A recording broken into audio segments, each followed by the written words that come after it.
Parents who've snooped through their teenager stuff.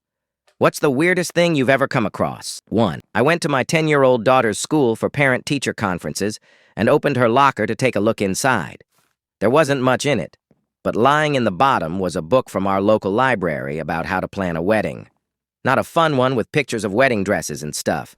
It was called Wedding Rites, a complete guide to traditional vows, music, ceremonies, blessings, and interfaith services.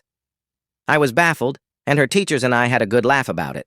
When I got home and asked her about it, she explained she and her bestie were trying to marry their dogs to each other. 2. My son was 15 at the time. I went into his room and tried to get him to clean it because it was a damn disaster area. I was ranting at him. Look at all the garbage all over the floor. Look at the dirty dishes. Then I spotted a drinking glass, like a pint glass, on the floor. I said, "You have glass on the floor where you could step on it and slice your foot wide open." I leaned down and picked it up. It had stuff in it.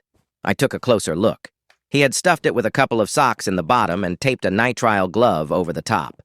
The glass was slippery in my hand. I stood there looking at it with dawning horror as I realized that I'd found his homemade fleshlight.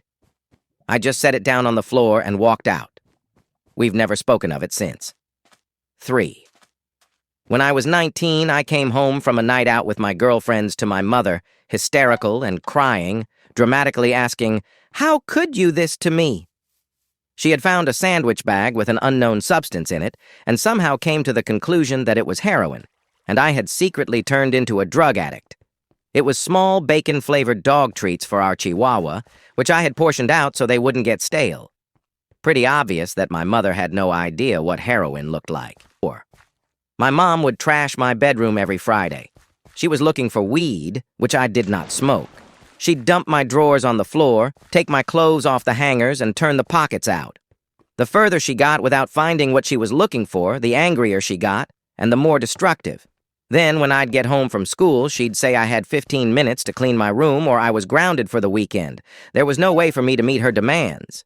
So I made a fake joint out of paper and oregano and put it in a place she'd find it quickly. She pulled me out of school and took me for a drug test, which I passed. Then she took me to her therapist. She was out of her mind and showed the therapist the joint and asked how I could have passed the drug test. That therapist laughed and said neither one of us knew anything about weed.